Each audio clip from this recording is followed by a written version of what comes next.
Akan ku ragu akan kasih setiamu, takkan ku ragu akan pertolonganmu. Selamat siang Bapak Ibu.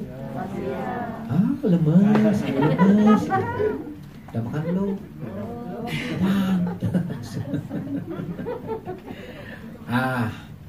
Baik yang belum makan dan yang sudah makan tetaplah semangat ya.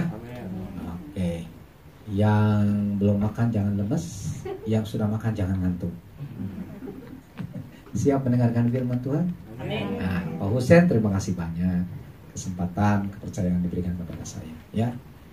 Yang tadi pagi kebaktian pertama hadir, ada lagi yang hadir di sini? Ada. 1, 2, 3, 4, 5, 6. Oke. 6 orang ya. Oke. Ya, sudah. Terima kasih banyak. Kita siapkan Alkitab kita terlebih hati kita. Temanya adalah utamakan kebutuhan, bukan keinginan. Yang pertama, Lukas 17 ayat 11 sampai 13. Multimedia nanti akan menayangkannya. Lukas 17 ayat 11 sampai 13. Dalam perjalanannya ke Yerusalem, Yesus menyusur perbatasan Samaria dan Galilea. Ketika ia memasuki suatu desa, datanglah 10 orang kusta menemui dia. Mereka tinggal berdiri agak jauh dan berteriak, "Yesus Guru, kasihanilah kami." Ada 10 orang kusta, saudara sekalian. 10-10-nya datang kepada Yesus, lalu berteriak, "Yesus Guru, kasihanilah kami." Tolong jawab, kira-kira mereka minta apa? Yang keras dong Bapak Ibu. Kesembuhan. Nah, menurut saudara, kesembuhan itu keinginan atau kebutuhan? Keinginan. Yang tadi pagi datang jangan jawab. Nih khusus yang ibadah kedua saja ya. Menurut saudara ini kesembuhan itu keinginan atau kebutuhan? Keinginan. Ingin sembuh ya. Ingin sembuh. Betul. Ini baru keinginan. Lah kebutuhannya di mana, saudara-saudara? Mari kita lihat ayat 15 sampai 19. Ayat 15 sampai 19. Seorang dari mereka ketika melihat bahwa ia telah sembuh, kembali sambil memuliakan Allah dengan suara nyaring, lalu tersungkur di depan kaki Yesus dan mengucap syukur kepadanya. Orang itu adalah seorang Samaria. Lalu Yesus berkata, "Bukankah ke-10 orang tadi semuanya telah menjadi tahir? Di manakah yang 9 orang itu? Tidak adakah di antara mereka yang kembali untuk memuliakan Allah selain daripada orang asing ini?" Ayat 19 kita baca bersama-sama. 1, 2, 3. Lalu ia berkata kepada orang itu, "Berdirilah dan pergilah, imanmu telah menyelamatkan engkau." Inilah kebutuhannya. Apa? Apa kebutuhannya? Apa kebutuhannya? Keselamatan. Keselamatan yang sumbernya dari Yesus, saudara sekalian. Jadi kebutuhan orang ini adalah Yesus yang memberi keselamatan. Ya, yang memberi keselamatan. Saudara sekalian, Yesus tanya, "Lah kemana yang 9?" Betul? Kok cuma 1? Berarti saudara yang sadar akan perlunya Yesus dan keselamatannya itu cuma sedikit. 1 banding berapa? 9, saudara sekalian. Nah, demikian juga ya di dalam gereja Tuhan yang sadar akan kebutuhan kepada Yesus yang memberi keselamatan itu jumlahnya tidak banyak. Ada banyak orang Kristen ke gereja cari apa? Cari berkat. Bukan cari Yesus, cari berkat. Yang diinginkan berkat, bukan Yesus. Mujizat, bukan Yesus sang pemberi mujizat itu. Jadi berkat dan mujizatnya itu lebih tinggi derajatnya daripada Yesus. Itu yang terjadi saudara dalam gereja Tuhan. Tapi mudah-mudahan di GBI Sumbersari tidak seperti itu. Amen. Ya, marilah kita sadar seperti satu orang ini, bahwa Yesus harus di atas segala-galanya, di atas berkat, di atas mujizat, dan di atas yang lain-lainnya. Amin Bapak Ibu. Oke. Kenapa sih kok harus Yesus yang menjadi kebutuhan? Karena Bapak Ibu, kesembuhan itu sifatnya hanya sementara. Tolong jawab. Ini orang kalau udah disembuhkan Tuhan, dia kira-kira sakit lagi nggak?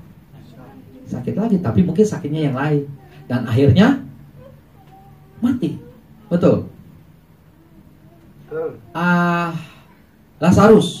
Lazarus dapat mujizat apa? Mujizatnya dibangkitkan dari kematiannya. Nah, setelah bangkit mati lagi nggak? Mati lagi. Dan dibangkitkan lagi nggak? Nggak. Nah, jadi artinya kesembuhan atau mujizat itu sifatnya hanya sementara, hanya sebentar, saudara sekalian. Bapak Ibu pernah mengalami pertolongan Tuhan, disembuhkan Tuhan dari sakit? Pastilah ya. Tapi pernah sakit lagi nggak? Iya, disembuhkan lagi. Terus nanti sakit lagi nggak? Sakit lagi. Dan nanti ada satu penyakit yang tidak akan disembuhkan lagi. Kenapa? Karena lewat penyakit itu kita dipanggil pulang oleh Bapa di sorga. Ya, alias yang keras dong, alias takut ngomong mati, padahal kita semua bakal mati, saudara-saudara. Ya, iya. Jadi sekali lagi, mujizat itu sifatnya sementara. Makanya jangan cari mujizat, walaupun kita membutuhkan juga mujizat. Ya, saudara-saudara. Nah, carilah Yesus yang menjadi kebutuhan kita yang utama. Dialah sumber segala sesuatu, sumber mujizat, sumber berkat. Jadi hati dan pikiran kita, kalau kita ke gereja, kalau kita beribadah, harus tertuju kepada Yesus, saudara sekalian. Kau diam aja. Ini saya udah begini nggak diaminin? Amin dong. Ya, saudara beribadah cari apa? Harus cari Yesus. Jangan cari berkat, jangan cari mujizat, Yesus. Kalau dapat Yesus, otomatis nanti berkat mujizat Tuhan beri. Itu belakangan. Coba Roma 8 ayat 32. Kita lihat ya. Roma 8 ayat 32. Saudara yang baca ayat ini. Roma 8 ayat 32. 1, 2, 3.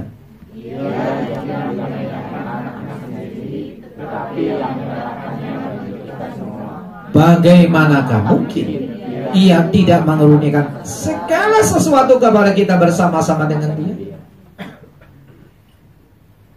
Kalimat ini, kalau saya rubah, bunyinya jadi begini, saudara. Coba dengar baik-baik ya. Ia, yaitu Bapa, yang tidak menyayangkan anaknya sendiri, yaitu Yesus, tetapi yang menyerahkannya bagi kita semua, tidak mungkin. Nah, bagaimanakah mungkin itu sama dengan tidak mungkin. Ia tidak mengaruniakan segala sesuatu kepada kita bersama-sama dengan Dia. Tanda-tandanya jadi titik. Itu sama bunyinya seperti itu, saudara. Jadi yang namanya segala sesuatu itu tidak mungkin tidak diberikan kepada kita. Mujizat tidak mungkin Tuhan tidak berikan kepada kita. Berkat tidak mungkin Tuhan tidak berikan kepada kita. Pertolongan tidak mungkin Tuhan tidak berikan kepada kita. Ya, apalagi segala sesuatu yang kita butuhkan dalam dunia ini tidak mungkin Tuhan tidak beri kepada kita. Dan lain sebagainya, sudah boleh sebutkan apa saja. Tidak mungkin Tuhan tidak memberi kepada kita. Kenapa, saudara-saudara? Karena semuanya ada di dalam Yesus. Dan kalau kita mengutamakan Yesus, otomatis semua yang tadi saya sebutkan itu juga menjadi milik kita. Pasti, saudara-saudara. Kalau kalimat ini saya terjemahkan dalam bahasa sehari-hari, bunyinya begini. Yesus saja diberi, masa hidup bahagia tidak diberi. Yesus saja diberi, masa pekerjaan tidak diberi? Yesus saja diberi, masa pertolongan tidak diberi? Yesus saja diberi, masa jalan keluar menghadapi masalah tidak diberi? Saya tidak percaya. Kok cicing wae? Halo? Amin. Ya. Ya. Saya dulu pernah berikan ilustrasi ini ya beberapa waktu yang lalu, tapi saya mau ulang kembali supaya Bapak Ibu lebih mengerti dan lebih ingat. Kalau misalnya saudara-saudara, ya, saya datang ke rumah saudara, saudara katakanlah orang yang kaya raya, punya emas banyak sekali, berkilo-kilo. Ya. Umpamanya, saudara tuh orang kaya raya, emasnya banyak sekali, berkilo-kilo. Lalu saya datang, Pak, Bu, boleh saya minta tolong? Tolong apa, Pak? Boleh nggak saya pinjam 1 gram emas saja? Pinjam, Pak. Saya dikejar-kejar orang, saya punya utang sama orang. 1 gram lebih saya nggak bisa bayar. Pinjamlah dari Bapak Ibu, nanti saya balikin kalau saya ada berkah.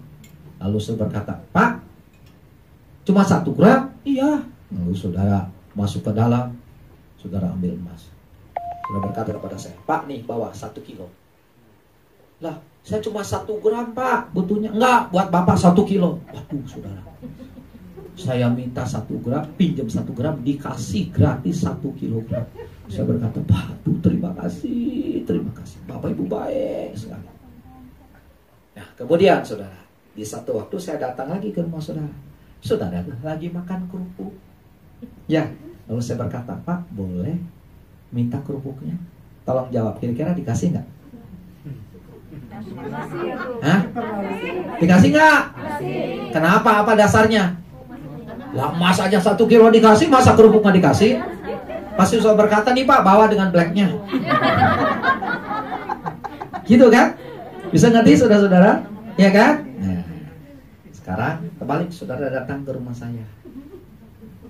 Ya, katakan saya lagi makan kerupuk. Lalu saya berkata, Pak, Pak Dani boleh nggak minta kerupuknya? Lalu saya jawab, minta, beli. Artinya saya nggak kasih itu kerupuk buat saudara. Nah, kira-kira saudara, kalau saya punya banyak emas, saudara pinjam 1 gram aja emas, dikasih nggak? Enggak. Apa dasarnya? Kerupuk aja dikasih malah emas. Ngerti saudara? Nah, Allah kita saudara memberikan Yesus yang luar biasa. Itu pemberian yang tak ternilai. Yesus itu harta yang sangat berharga. Dia berikan kepada kita dengan rela, dengan cuma-cuma, dengan gratis, dengan rela hati. Nah, kalau Yesus saja diberi, kira-kira saudara-saudara, berkat diberi apa enggak? Halo, jawab. Iya dong, Yesus saja diberi, masa berkat nggak diberi? Berkat itu nilainya nggak seberapa bila dibandingkan dengan Yesus. Yesus saja dikasih, masa berkat nggak diberi? Masa kesembuhan tidak diberi? Masa mujizat tidak diberi? Masa keberhasilan tidak diberi? Masa rumah tangga yang bahagia tidak diberi? Masa jodoh tidak diberi? Ya. Siapa yang belum punya jodoh? Nah, dengar nih omongan saya. Yesus saja diberi, apalagi jodoh. Amin. Yang belum punya jodoh yang amin, yang udah jangan. Yang bilang amin diam aja. Jadi kebutuhan kita tuh apa? Halo. Kebutuhan kita apa? Yesus yang sumber keselamatan dan sumber segala kehidupan kita. Di dalam Yesus ada segala sesuatu. Nah, mohon maaf nih, tapi bodohnya orang Kristen seringkali Yesusnya dikesampingkan. Yang dikejar tuh berkat, mujizat, berkat, mujizat, berkat, mujizat. Itu saja. Yang ada di otaknya tuh berkat, mujizat, berkat, mujizat. Ya, dan sangat disayangkan saudara, banyak hamba-hamba Tuhan khotbahnya tuh temanya berkat dan mujizat, berkat dan mujizat. Ini bikin jemaat jadi matre, saudara. Tahu matre? Materialis. Ya. Dan satu Cim ditanya, Cim kenapa ke gereja? Supaya Cim disembuhkan. Tuh kan keliru, ke gereja supaya dapat kesembuhan. Jangan cari kesembuhan, cari Yesus. Kalau dapat Yesus, kesembuhan sangat mungkin terjadi. Saya masih begini dulu baru keluar amin. Ampun, sudah. Ya. Cek, kenapa encek ke gereja? Supaya encek diberkati warungnya. Tuh. Jangan ikut Yesus supaya diberkati. Jangan, saudara-saudara. Ikut Yesus karena kita memerlukan Dia, kita mengasihi Dia. Kita nggak bisa hidup tanpa Yesus. Itu jawabannya. Kalau kita memiliki Yesus, pasti kita diberkati, pasti kita ditolong, pasti kita disembuhkan, pasti yang lain-lain itu diberikan kepada kita. Itu saudara. Maka itu hati saudara dan hati saya harus melekat kepada siapa? Yesus. Amin. Amin. Melekat kepada Yesus. Makanya saudara kalau berdoa, Tuhan, beri hatiku cinta kepadamu lebih daripada apapun juga. Itu dong. Banyak orang Kristen kalau berdoa mintanya apa? Berkat saya. Toko saya, warung saya, istri saya, anak saya, suami saya. Berkati ya Tuhan usaha saya, kesehatan saya. Semuanya yang diminta tuh yang begitu-begitu. Yang sifatnya sementara. Ya. Berdoa supaya kita memiliki hati yang melekat kepada Tuhan. Supaya hati kita cinta Dia lebih daripada segala sesuatu yang kita cintai di dalam dunia ini. Biar dari pagi bangun tidur sampai tidur lagi hati kita ingat Yesus. Ingat Yesus. Ingat Yesus. Ingat Yesus. Siang jadi kenangan, malam jadi impian, cintaku semakin mendalam. Di mana saja, kapan saja, kemana saja kita pergi, yang ada di hati, yang ada di pikiran kita adalah Yesus, Yesus, Yesus yang adalah sumber keselamatan. Itulah kebutuhan kita. Sadarkah Bapak Ibu? Halo? Sadar. Ada orang di sini. Ada. Haleluya.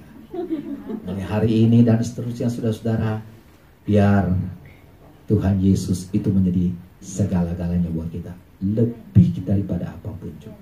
Ya, nah, oke. Itulah kebutuhan kita. Baik, sekarang kita lihat yang kedua. Yang kedua terdapat dalam 2 Korintus 12 ayat 8. 2 Korintus 12 ayat 8. Tentang hal itu, saudara baca dah supaya nggak ngantuk ya. Pertama yang tadi makan banyak. Ayo baca. 1, 2, 3. Tentang hal itu aku sudah 3 kali berseru kepada Tuhan supaya pusat iblis itu mundur. Nah, inilah doa Paulus. 3 kali berdoanya. Minta apa? Supaya utusan iblis itu, yaitu duri dalam daging, dicabut oleh Tuhan. Ya. Saya mau tanya kepada saudara, ini kebutuhan atau keinginan? Keinginannya? Oke. Kita lihat ayat 9. Kira-kira Tuhan jawab apa? Tetapi jawab Tuhan kepadaku, cukuplah kasih karuniaku bagimu. Stop sampai situ. Jadi artinya saudara, keinginan Paulus dipenuhi apa enggak? Dikabulkan Tuhan apa enggak? Tidak. Paulus orang hebat, orang benar, orang kudus, orang diurapi Tuhan, orang yang berkenan kepada Tuhan. Tapi tetap doanya ditolak oleh Tuhan. Jadi jangan saudara berpikir, kalau saya hidup benar, hidup kudus, saya minta apa saja Tuhan pasti kabulkan. Belum tentu, saudara-saudara. Belum tentu nih, ditolak nih doanya si Paulus. Kenapa? Karena ini baru keinginan. Ya. Kenapa kok ditolak? Supaya kebutuhan Paulus itu terpenuhi. Nah, kebutuhannya di mana? Lihat ayat yang ke-7. Ini kebutuhan Paulus. Coba baca 1, 2, 3. Dan supaya aku jangan meninggikan diri karena penyataan yang luar biasa itu. Penyataan loh ya, bukan pernyataan. Kalau pernyataan tuh ngomong, aku menyatakan. Nah, itu ngomong tuh. Tapi kalau penyataan, Tuhan nyatakan, Tuhan perlihatkan. Ada banyak penyataan hebat yang Tuhan beri kepada Paulus sampai dia dipakai Tuhan luar biasa. 14 surat dalam perjanjian baru itu Paulus yang nulis. Setengah dari perjanjian baru itu Paulus yang nulis. Itu penyataan tuh saudara. Dia bertemu Yesus, dia ditangkap Yesus. Ya. Kemudian juga dia dibawa ke surga oleh Tuhan. Tingkat berapa? Tingkat berapa? Jangan bilang tingkat 7 ya. Tuh yang ngomong tingkat 7 mah yang di sono, yang di sono, yang di sono. Saudara mah jangan bilang tingkat 7, tingkat 3, saudara. Ya, Paulus dibawa ke surga sampai tingkat ketiga. Luar biasa. Ya, Bapak Ibu. Ini penyataan hebat. Nah, dengar baik-baik. Kalau melihat dari pernyataan-pernyataan hebat buat Paulus, ini ada kemungkinan Paulus menjadi sombong, gede kepala. Nah, supaya jangan jadi sombong, lihat di sana. Maka aku diberi suatu duri di dalam dagingku, yaitu seorang utusan iblis untuk menggosok aku supaya aku jangan meninggalkan diri. Oh, jadi keinginannya Paulus ditolak oleh Tuhan supaya kebutuhannya terpenuhi. Apa itu? Rendah hati. Jadi rendah hati itu kebutuhan loh, saudara. Sekali lagi, rendah hati itu kebutuhan. Amin. Rendah hati itu kebutuhan. Amin. Rendah hati itu kebutuhan. Amin. Ya, itulah kebutuhan saudara dan saya, rendah hati. Ada yang sadar nggak? Kalau selama ini kita hidup di dunia harus rendah hati. Itulah kebutuhan kita. Bapak Ibu sadarilah, rendah hati itu kebutuhan. Maaf, ada banyak anak-anak Tuhan, bahkan hamba-hamba Tuhan gak sadar kalau dia butuh rendah hati. Lo banyak saudara-saudara umat Tuhan, bahkan hamba Tuhan sombongnya luar biasa. Baru dipakai sedikit aja, waduh sombongnya kayak apa, saudara-saudara. Bapak Ibu jangan sombong ya. Jangan sombong, saudara. Tuhan gak suka. Siapa meninggikan diri akan, siapa rendah hati akan mau ditinggikan, mau direndahkan. Saya mau ditinggikan, maka itu saya mau belajar rendah hati. Kenapa? Oh, Yesus yang hebat aja rendah hati. Matius 11 ayat 29. Yesus itu rendah hati. Padahal dia hebat, dia Allah sendirilah. Siapa saya, siapa kita yang bukan apa-apa aku mau menyombongkan diri. Yang benar aja. Mari kita belajar rendah hati, Bapak. Ingat ya, walaupun kita kaya, belajar rendah hati. Bapak Ibu dipakai Tuhan. Rendah hati. Sukses dalam usaha. Rendah hati. Ya. Apalagi anak-anak kita berjaya. Rendah hati. Kita diurapi Tuhan. Tuhan pakai kita luar biasa. Rendah hati. Pokoknya rendah hati. Ingat saudara, di atas bintang ada bintang. Sekaya-kayanya kita masih ada orang lain yang lebih kaya. Secantik-cantiknya ibu-ibu masih banyak wanita yang lain yang lebih cantik. Ya Bu? Iya, Bu? Pak.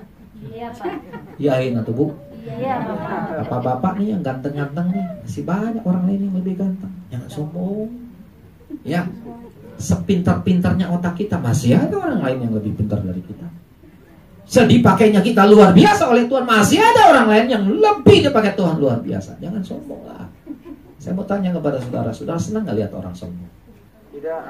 Saudara aja gak senang, apalagi Tuhan. Sebaliknya, Bapak Ibu senang gak lihat orang rendah hati? Senang. Nah, apalagi Tuhan. Maka itu saudara, inilah kebutuhan kita. Apa? Rendah hati. Haleluya. Inilah kebutuhan kita, rendah hati supaya Tuhan Yesus ditinggikan. Yohanes Pembaptis ngomong apa? Biar aku semakin berkurang-kurang, asal Yesus semakin bertambah-tambah. Ya, ya Hino. Banyak orang saudara-saudara udah melayani, nggak dianggap pelayanannya, marah. Ada orang sombong tuh kayak begitu tuh. Ya, udah berbuat sesuatu, berkarya sesuatu, terus nggak dianggap, nggak disebut-sebut namanya, marah. Tuh orang sombong tuh kayak gitu, saudara.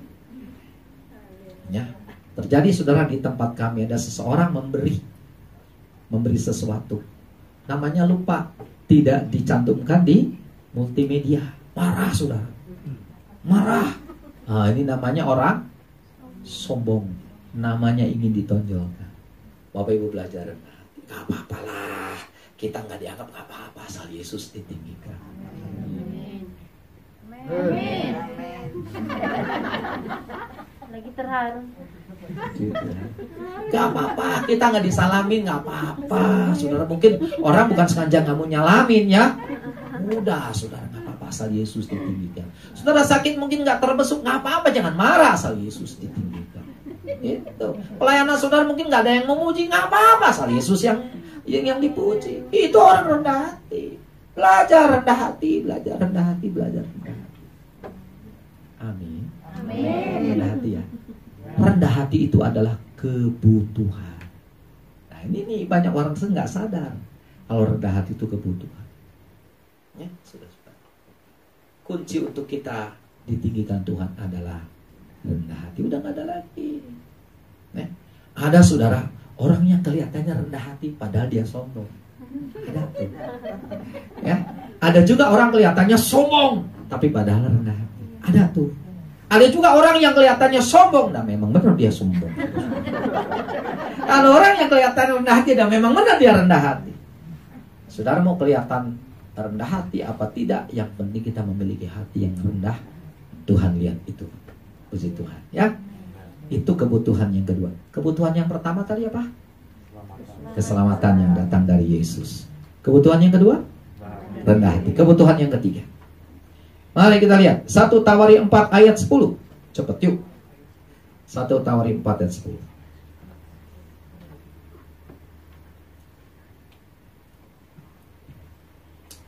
Yabes berseru kepada Allah Israel, katanya. Baca bersama-sama. Kiranya engkau memberkati aku berlimpah-limpah dan memperluas daerahku, dan kiranya tanganmu menyertai aku dan melindungi aku daripada malapetaka, sehingga kesakitan tidak menimpaku. Dan Allah mengabulkan permintaan ini. Tolong jawab, ini keinginan atau kebutuhan? Keinginan. Tapi keinginannya dikabulkan Tuhan apa enggak? Dikabulkan. Tapi tadi keinginan Paulus ditolak. Tapi keinginan Yabes dikabulkan. Jadi keinginan itu ada yang dikabulkan, ada yang tidak. Bagaimana kalau tidak dikabulkan? Nggak apa-apa, karena Tuhan punya rencana yang baik. Kalau dikabulkan, jangan lupa bersyukur dan muliakanlah Tuhan dengan apa yang saudara minta dan dikabulkan itu, saudara sekalian. Ya, ini baru keinginan. Berkati aku berlimpah-limpah. Mau diberkati berlimpah-limpah, mau. Tapi itu baru keinginan. Ya, bisa dipenuhi, bisa tidak. Nah kalau gitu Pak, kebutuhannya di mana? Ayo kita lihat, inilah kebutuhannya. Matius 6 ayat 11. Injil Matius 6 ayat 11. Mari kita lihat. 1, 2, 3. Berikanlah kami pada hari ini makanan kami yang secukup. Ini Yesus lagi ngajar doa nih. Doa apa ini? Nah ini nih keliru nih.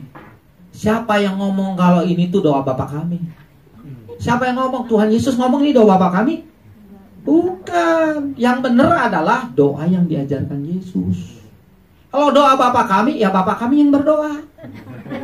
Aduh, saudara, yang salah dibiasain. Ya, mulai hari ini robah tuh. Jangan doa Bapa kami, doa yang diajarkan Yesus. Nah, salah satu doa yang diajarkan Yesus bunyi ini.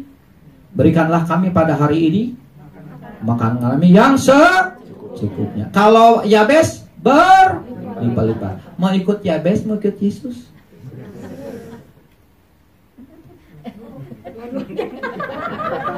Serakah. Satu. Dua-duanya. Satu. Mau ikut Yabes, mau ikut Yesus? Yesus, Pak. Yakin? Yakin. Saudara suka nyanyi lagu itu? Lagu Yabes tadi? Suka, Pak. Suka? Boleh dinyanyi? Boleh. Boleh? Boleh. Katanya mau ikut Yesus.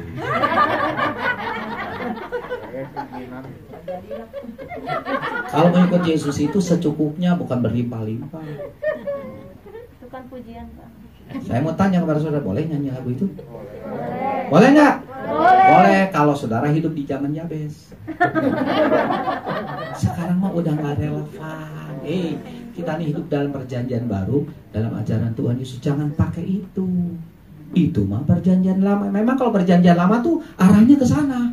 Berlimpah-limpah, berlimpah-limpah. Ya, berlimpah-limpah untuk yang jasmani. Kalau perjanjian baru yang jasmani mah secukupnya aja. Lalu yang harus digedein apa? Rohani, saudara-saudara. Tuh nggak ada yang bilang amin. Amin. Pikirannya berkat melulu. Sadar nggak saudara-saudara? Sekarang ini di zaman Yesus, di zaman perjanjian baru, Kebutuhan kita adalah hal rohani yang harus dibesarkan, bukan berkat yang dibesarkan, bukan. Sekalipun kita diberkati berlimpah, pakailah secukupnya, sisanya untuk kemuliaan Tuhan. Itu. Amin. Saya mesti kerung dulu, saudara. Baru ada amin. Ya. Makanya Bapak Ibu, maaf ya, kalau nyanyi itu mesti hati-hati. Ya. Kalau nyanyi jangan sembarang nyanyi, asal lagunya enak nyanyi aja, jangan. Kalau saudara nyanyi, perhatikan syairnya. Ini relevan nggak? Ini lagu Yabes ini nggak relevan, saudara kita nyanyikan. Ini sih menurut saya, terserah saudara. Menurut saya boleh, nggak apa-apa. Ada beberapa lagu rohani yang saya pikir nggak tepat kata-katanya. Ku tak akan menyerah pada apapun juga, sebelum ku coba semua yang ku bisa. Jadi coba dulu dengan kekuatan sendiri. Kalau udah nggak mampu, baru minta tolong Tuhan. Tuhan anggap apa saudara-saudara kayak gitu? Saya sih nggak mau nyanyi lagu itu. Ini sih saya. Tapi kalau saudara mau nyanyi, nyanyilah. Ya. Betapa ku mencintai segala yang telah terjadi. Masa mencintai yang telah terjadi? Yang benar aja. Halo? Kepikirkan tuh? Halo? Kepikiran nggak? Ini sih saya. Masa mencintai yang telah terjadi? Yang benarnya mestinya gini, betapa ku mencintaimu, M-nya rusak, segala yang telah terjadi, dan seterusnya. Itu baru betul. Masa mencintai yang telah terjadi? Yang benar aja. Nggak sadar ya?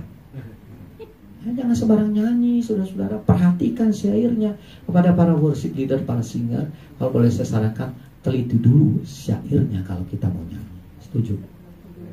Semua jalan di dunia menuntunmu ke surga. Tuh ngaco tuh lagu. Masa semua jalan di dunia menuntun ke surga? Jalan yang menuntun ke surga tuh cuma Yesus, nggak ada lagi yang lain. Ngerti? Halo? Biar saya miskin di sini, asal kaya di surga. Saya nggak mau nyanyi lagu itu, saudara. Saudara mau emang miskin di sini? Hah? Minta-minta melarang, maluin saudara. Ya. Yang penting cukup, tapi kan bukan miskin, saudara-saudara. Nanti ya Bapak Ibu ya. Jadi kalau nyanyi itu perhatikan kalimatnya masih relevan nggak.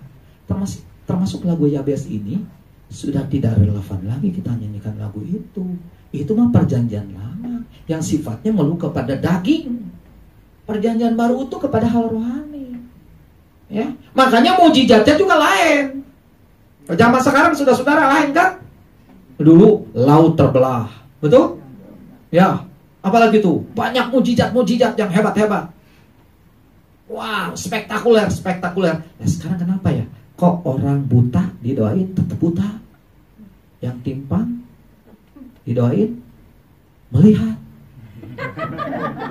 Nanti yang timpang didoain melihat. Kenapa? Dia nggak buta tuh saudara, tapi tetap timpang. Ngerti ya saudara-saudara ya? Betul nggak? Ya kan? Gitu. Yang buta didoain berjalan. Karena memang tidak lumpuh, cuma dua matanya. Artinya tetap buta. Kenapa ya saudara-saudara? Yang kanker didoain malah mati. Nggak sembuh, kenapa? Karena memang mujizat zaman sekarang bukan ke arah sana lagi, saudara-saudara. Mujizat yang Tuhan mau itu, yang Tuhan ingin lakukan dalam hidup kita adalah perubahan itu. Kalau saudara dulu tukang kaplokin istri, sekarang sayang kepada istri, cinta istri benar-benar, itu mujizat Tuhan.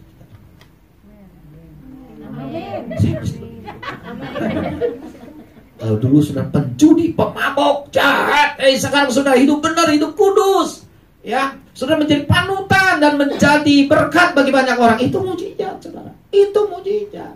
Dulu menghujat Yesus, sekarang menyembah Yesus, itu mujizat. Jadi mujizat zaman sekarang tuh rohani. Amin.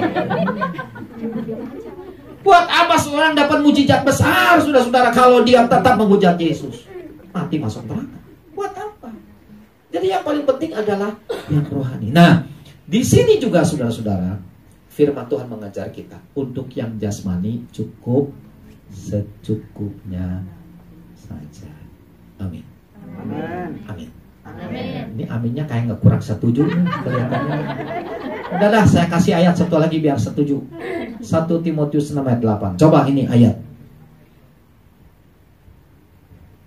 Nah, baca. Kalau tadi kurang jelas, ini 1, 2, 3. Udah cukup lah ya. Bapak Ibu ada makanan? Ada pakaian? Ada. Cukup. Pak, kalau gitu nggak usah kerja tuh. Nah, makanan saya ada. Pakaian saya ada. Udah nggak usah kerja, santai aja. Salah, bukan itu maksudnya. Kerjalah serajin mungkin, cari duit sebanyak-banyaknya. Jangan malas. Setelah pulang dari kebaktian ini sudah kerja yang rajin, yang bergairah. Kumpulkan harta, kumpulkan uang sebanyak-banyaknya. Tapi pakailah untuk kebutuhan kita sisanya simpan di surga. Itu maksudnya. Supaya kita dapat harta di surga. Itulah kebutuhan kita.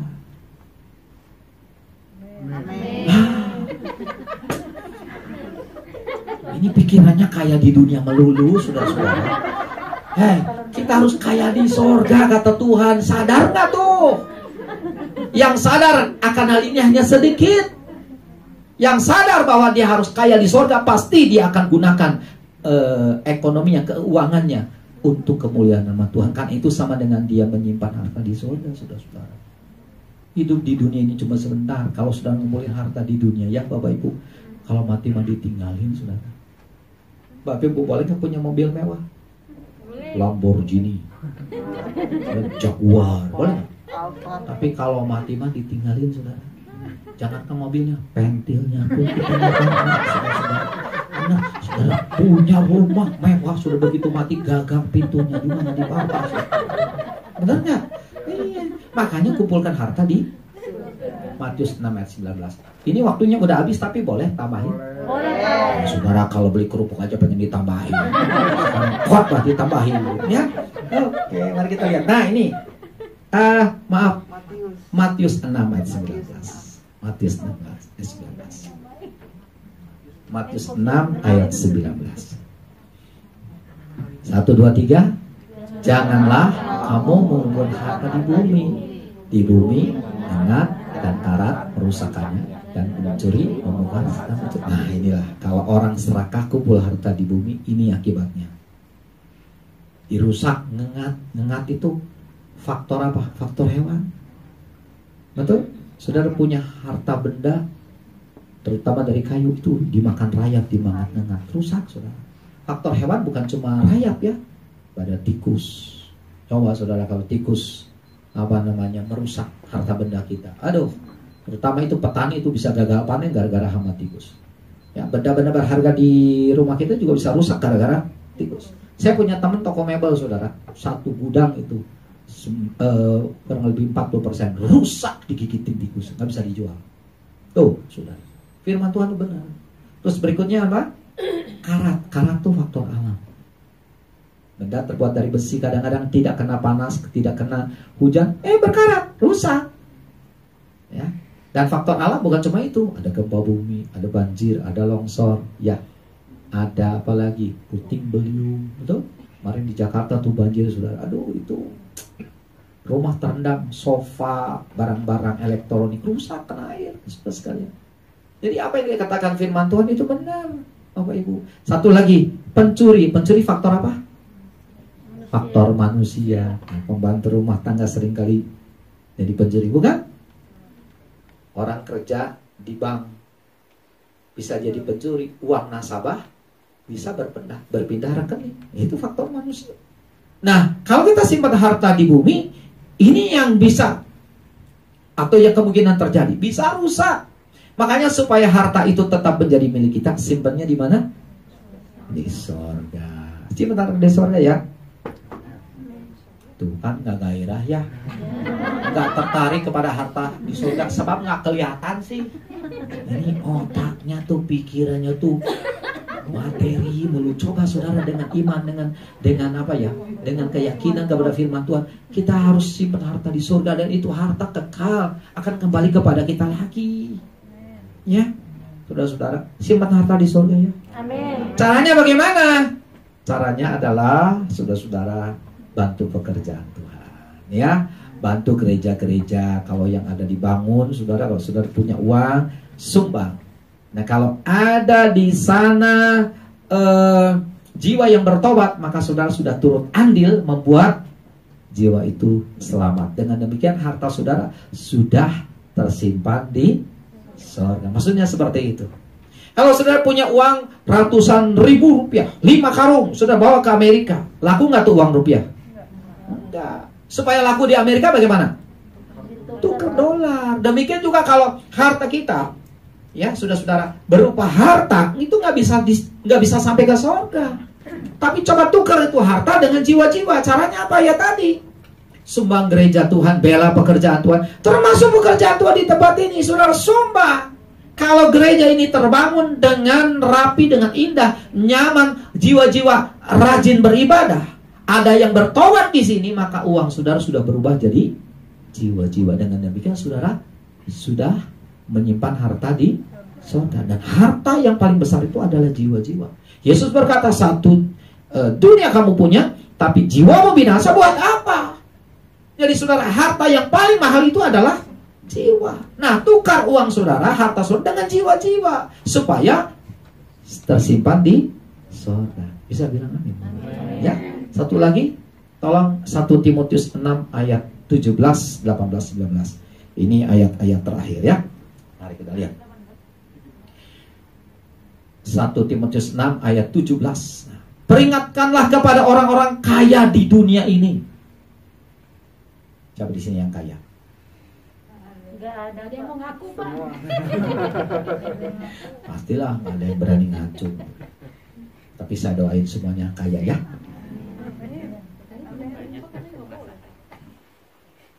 Siapa di sini yang kaya? Siapa yang miskin? Nggak ada ya. Tapi saya doakan supaya semua saudara kaya ya. Kaya surga. Tuh, diam aja nggak ketarik nih gimana? Takut Pak, kan tadi nggak boleh. Takut. Kalau saya takut atau Bapak Ibu. Nah, di dunia juga boleh kaya, tuh udah nggak salah. Ya, asal istilahnya pakai secukupnya, sisanya simpen di surga. Nah, ini caranya nih.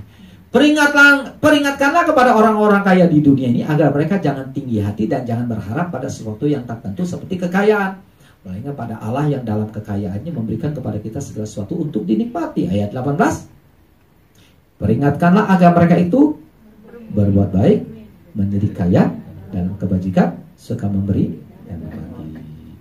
Kerja keras ya, kumpulkan uang sebanyak-banyaknya ya. Ya, lalu pakai secukupnya. Sisanya pakai untuk berbuat baik, kebajikan, berbuat baik, berbuat kebajikan dan suka memberi dan berbagi. Awas sudah, jangan salah mengerti loh ya, awas nih, awas. Jangan sampai nanti sudah lihat di sini ada yang kerja keras lalu dapat hasil banyak, sudah datang kepada dia. Kata Padahal juga begitu. Saya nggak ngajar gitu, sudah. Kalau ada yang jangan dikasih tuh, malas kayak begitu, saudara-saudara. Nah, kan betul kan, udah salah pengertian nih saudara-saudara. Maksudnya rajin memberi, membagi tentu saja kepada orang-orang yang perlu ditolong. Yang nggak perlu ditolong mah jangan dikasih, saudara-saudara. Nggak enak kan. Terus ayat 19. Ayo baca bersama-sama. 1, 2, 3. Dan dengan demikian mengumpulkan suatu harta sebagai dasar yang baik bagi dirinya di waktu yang akan datang untuk mencapai hidup yang sebenarnya. Hidup sebenarnya itu di mana? Di surga. Di sini mah bukan hidup sebenarnya. Bukan. Ini mah hidup sementara, saudara. Kenapa? Karena kita masih bisa mati. Ya, Bapak Ibu, saudara-saudara, percaya kita bakal mati? Tolong jawab dong. Saudara percaya bakal mati? Enggak percaya juga mati. Sadar nggak tuh saudara? Harus sadar ya. Nah makanya mumpung hari masih siang istilahnya, mumpung ada kesempatan kerja buat Tuhan, dan salah satunya simpen harta di surga dengan cara kita berbuat baik, dengan cara kita memberi dan membagi. Dengar baik Bapak Ibu, dengar baik, tidak ada satu kebaikan kita sekecil apapun yang tidak dicatat Tuhan. Segelas air sejuk saja itu dicatat. Segelas air sejuk dicatat loh saudara-saudara oleh Tuhan untuk dibalas. Segelas air sejuk saja dicatat, dibalas. Apalagi kalau saudara ngasihnya jus duren, lebih hebat lagi saudara-saudara. Tapi yang ini saya nggak minta jus duren, saudara, awas ya. Ini cuma ilustrasi aja. Benar, karena Tuhan itu maha pembalas. Dan dengan baik-baik, siapa suka memberi dan membagi, dibalasnya nggak nanti di sorga saja, di dunia ini juga dibalas. Jadi berkatnya double, di dunia diberkati, terlebih di sorga. Makanya belajar suka memberi dan membagi, mumpung kita masih bisa. Umur kita tuh kata firman Tuhan rata-rata 70 tahun. Rata-rata, bisa lebih bisa kurang. Siapa yang umurnya 40 tahun? Cuma 40 tahun. Nah, berarti 30 tahun lagi. Ya? Masih panjang, ya. Ya. Saudara kerja keras. Udah, dengar sini. Udah jangan ngobrol. Ntar udah kebaktian kita ngobrol ya. Sekarang jangan, saudara. Siapa umurnya 50? Berarti tinggal 20. Saya umur 60. Berarti tinggal 10 tahun lagi. Saya mau tanya, 10 tahun itu lama apa sebentar? Sebentar, saudara. Sebentar. Rasanya baru kemarin tahun 2000, sekarang udah tahun 2022. 22 tahun berlangsung begitu cepat. Apalagi cuma 10 tahun. Siapa yang umurnya 65 tahun?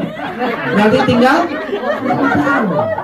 Siapa yang umurnya 69 tahun 11 bulan? Berarti bulan depan, saudara. Siap, betul. Ya Bapak Ibu, hidup di dunia ini cuma sebentar. Makanya pergunakan hidup ini untuk kemuliaan nama Tuhan. Inilah kebutuhan kita. Harta di surga. Cuma sayang banyak orang nggak sadar akan hal itu. Yang dicari itu cuma ini apa, harta di dunia. Otaknya tuh duit. Saya nggak ada tulisannya. Kalau ada tulisannya di sini tuh duit. Sampai merasuk ke dalam otak tuh duit.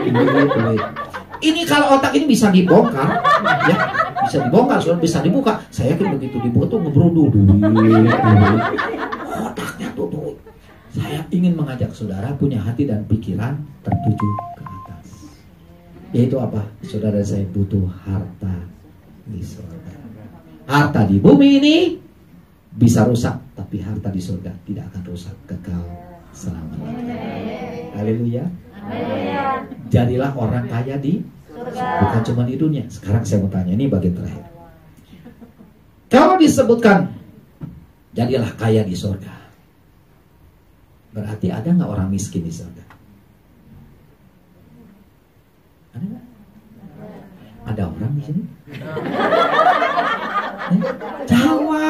Jawab iya, tidak aja kok susah amat. Saya mau tanya, kalau di surga, karena kita disuruh untuk kaya di surga, berarti di surga ada orang miskin nggak? Hah? Kalau ada orang kaya berarti ada? Ya ada dong orang miskin di surga, tapi miskinnya di surga bukan di dunia. Dengar baik-baik. Kalau miskin di surga, walaupun miskin, semiskin-miskinnya di surga, itu jauh lebih kaya daripada orang terkaya di dunia. Itu tuh yang miskinnya aja luar biasa, apalagi yang kayanya. Amin, Bapak Ibu. Makanya jadilah orang kaya di surga. Sudah kayak yang bingung, kayak yang percaya, Pak, masa sih di surga ada orang miskin? Saya kasih tahu kepada saudara, tolong saudara jawab. Paulus kerja keras hebat, dia kaya nggak di surga? Tolong jawab. Paulus kerja keras hebat, luar biasa melayani Tuhan, dapat jiwa banyak, dia kaya nggak di surga? Nah, penjahat di sebelah kanan Yesus, kan dia juga masuk surga, betul? Tapi dia nggak pernah ke gereja, nggak pernah ikut komsel, nggak pernah nginjil, bertobat hari itu masuk surga. Kira-kira dia dapat banyak harta nggak di surga? Nggak ada, orang kebaktiannya aja nggak pernah. Untung udah masuk surga, saudara-saudara. Jadi Paulus kaya. Kalau si penjahat sebelah kanan, ya jelas dia nggak punya apa-apa. Tapi walaupun nggak punya apa-apa di surga, saudara-saudara, itu jauh lebih baik daripada orang yang terkaya di dunia ini tapi masuk neraka. Ngerti Bapak Ibu? Jadi di surga ada orang kaya, ada juga orang miskin. Ya, nah saya mau ajak saudara, jangan jadi miskin di surga, tapi jadilah orang kaya di surga. Caranya gimana? kerja keras sebanyak mungkin, cari duit, pakai untuk kebutuhan kita secukupnya, semuanya atau sisanya pakai untuk kemuliaan nama Tuhan. Baik membela pekerjaan Tuhan, baik juga menolong orang-orang yang menderita. Tuhan memberkati kita semua. Sebetulnya masih ada lagi nih poin-poinnya saudara, tapi karena waktu udah habis, udah deh ya. Coba kita ulangi. Jadi kebutuhan kita yang pertama apa tadi? Keselamatan yang sebenarnya Yesus. Yang kedua, rendah hati. Yang ketiga, harta di sorga. Tuhan memberkati. Oh, musik cepat maju ke muka. Ayo.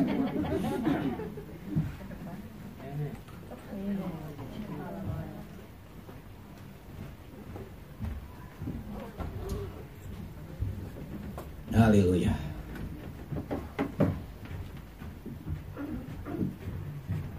Tolong di. Ku tak membawa apapun juga saat ku datang ke dunia. Ku tinggal semua. Ku tinggal semua pada akhirnya. Pada akhir saat ku kembali ke surga. Saat ku kembali ke surga. Inilah yang ku punya. Inilah yang ku punya. Hati sebagai hamba yang mau taat dan setia padamu Bapa. Kemanapun ku bawa, hati yang menyembah, oh, dalam roh dan kebenaran sampai selamat. Mari kita bangkit berdiri bersama-sama. Ku tak membawa, oh, ku tak membawa ya apapun juga saat ku ke dunia.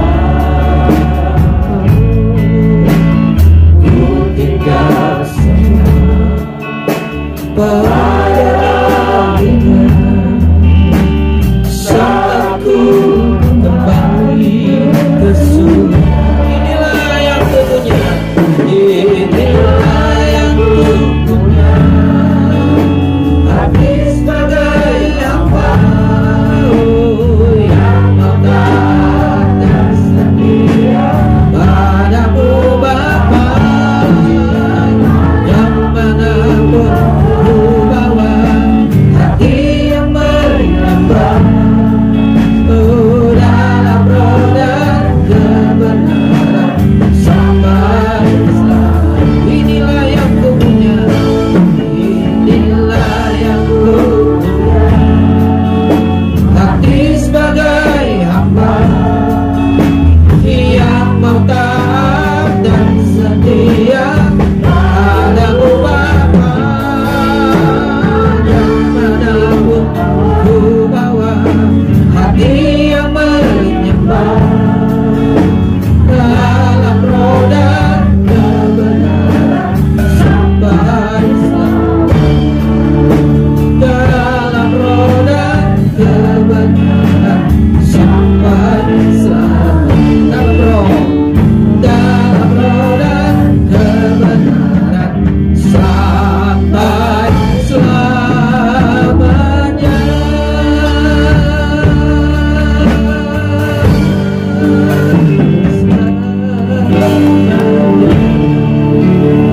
Tanpamu sudah berhenti bicara Tuhan.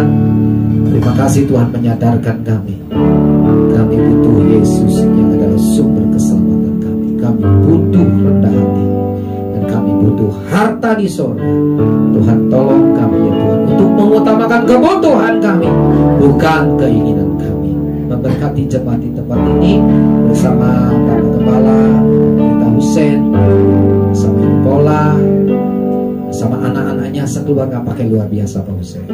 Berkati pekerjaan usahanya, berkati semua jemaat yang hadir, berkati para pengurus, berkati semua aktivis gereja di tempat ini. Tuhan tambahkan jiwa-jiwa di tempat ini makin berkembang, makin maju.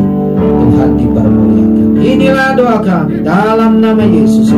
Bersama-sama kita katakan amin. kemuliaan buat Tuhan.